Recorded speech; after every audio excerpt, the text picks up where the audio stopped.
Bonjour à vous les cinéphiles et bienvenue dans cette petite vidéo, il y a du vent, j'espère que ça va aller. J'aimerais parler avec vous aujourd'hui de l'épisode numéro 10 donc de la première saison de Superman and Lois.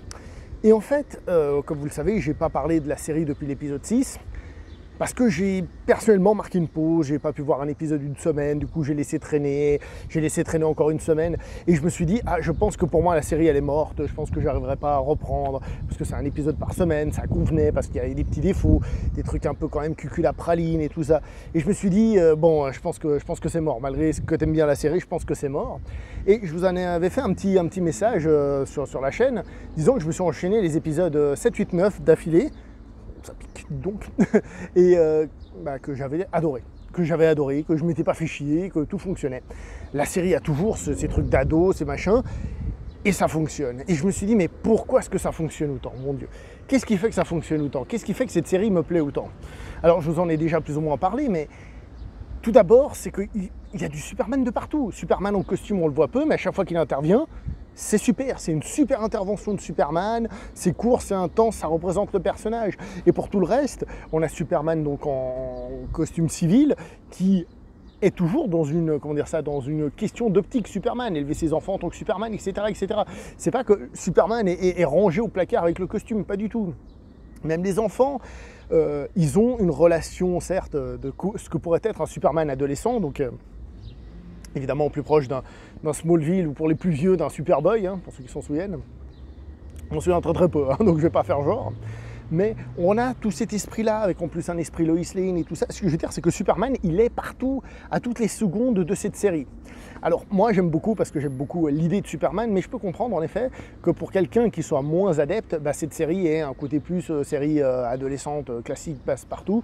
Je comprends que ça puisse moins plaire. Moi personnellement, je suis conquis par ça, et je dois dire aussi un petit détail, je suis conquis par l'acteur principal. Je vous avais déjà dit que plus je le voyais, plus j'y adhérais, et plus je le vois, plus j'y adhère encore. Dans cet épisode 10, on voit beaucoup plus Superman en costume, toujours plus on va dire les imperfections de ce costume, mais Tyler Hoechlin, il fait un excellent Superman. Voilà, oui, ce n'est pas Christopher Reeves, évidemment que c'est pas Christopher Reeves, mais personne n'est Christopher Reeves, même Henry Cavill n'est pas Christopher Reeves, et j'adore Henry Cavill. Et Tyler Hoechlin n'est pas Christopher Reeves, oui, ça j'ai déjà dit, il n'est pas non plus Henry Cavill. Mais il fait un Superman tout à fait valable à l'écran, que ce soit en Clark Kent ou alors en Superman. C'est hallucinant comment ça passe. Donc je disais que j'ai vu les épisodes donc 7, 8, 9, et le final de l'épisode 9, oh là là là là là là là, la révélation de fou à la fin. Je vous en ai pas fait de vidéo, mais là j'ai vu l'épisode 10, alors je vais pas vous le raconter en long, en large et en travers, mais quel épisode, mon Dieu. Là, cette fois-ci, on arrête tout ce qui est conneries de je veux faire du football américain, et puis la fille, machin, je la kiffe. Maintenant, c'est du sérieux à 100%. Ce qui ne veut pas dire que les enfants ne sont pas là, que Lois Lane est mis de côté. Non, non, non, non, tout est là. Sauf que, comme je vous l'avais dit dans la dernière vidéo du 6, les choses se mettaient clac en place pour être sérieuses. Et là, il y a tout qui est sérieux de A à Z. On voit Superman en costume pratiquement du début à la fin. Je dis pas qu'il est en train de voler tout le temps et de sauver des gens. Putain, mais qu'est-ce qu'il y a des véhicules qui... Ok, d'accord, ça a l'air d'être une Lamborghini qui fait ce boucan. Ok, d'accord, bon, oui, une Lamborghini qui vient de passer là pour les Bourges. Mais nous, on est à Smallville, qu'est-ce que vous voulez? Donc, je disais... il y a, je sais plus ce que je disais. Oui, et ça ne veut pas dire que, ça veut pas dire que Superman, il vole ou il est actif tout le temps, mais tout est sérieux.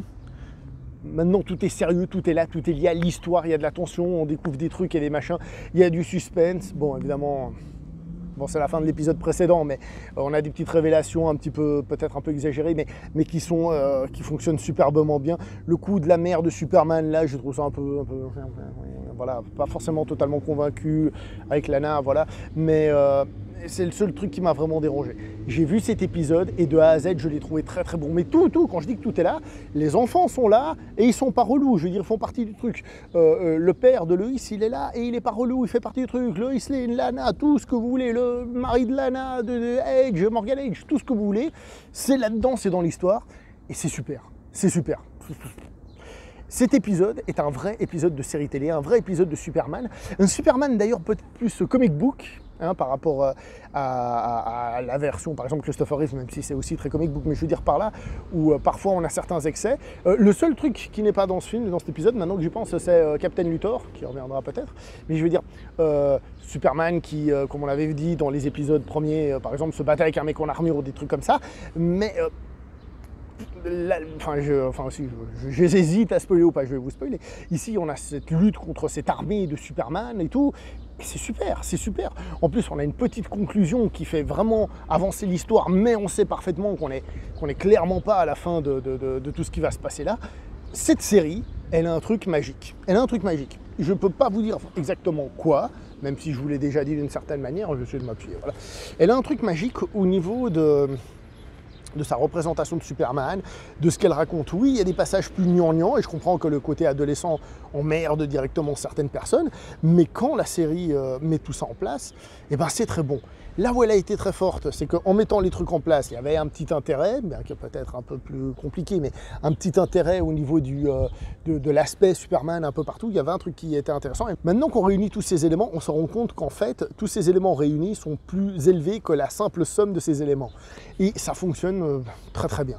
Évidemment, c'est pas pour tout le monde, etc., etc. Mais moi, je suis spécialement surpris de regarder cette série et de me dire, mais mon Dieu, mais je la kiffe vraiment en fait. Moi qui au début avait très très très peur, de par le fait que ce soit une série CW, de par le fait que Superman de nos jours, il est traité un peu, voilà, pour plein de raisons. Et cette série me plaît énormément.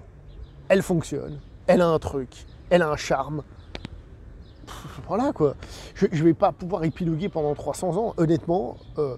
Donnez-lui sa chance si vous ne l'avez pas regardé, peut-être un épisode par semaine, et là au stade où j'en suis, je la kiffe. Peut-être demain, c'est un épisode de merde qui va sortir, donc la semaine prochaine, et je vous dirai, bon bah tant pis, bah, on s'arrête là. Non, je pense pas, mais je changerai peut-être d'avis. Mais là, à l'heure actuelle, voilà.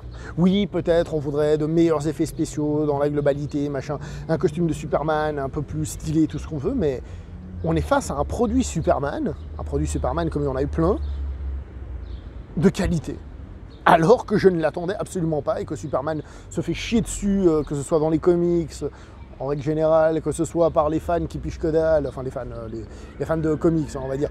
Et je dis pas tous les fans de comics, blablabla, mais je dis ceux qui te disent ouais, de toute façon Superman il est invulnérable, je vois pas l'intérêt. Et il se fait chier dessus partout, et ils arrivent à nous sortir un produit comme ça qui a pas l'air d'être très solide au début, et pam, de le rendre super solide.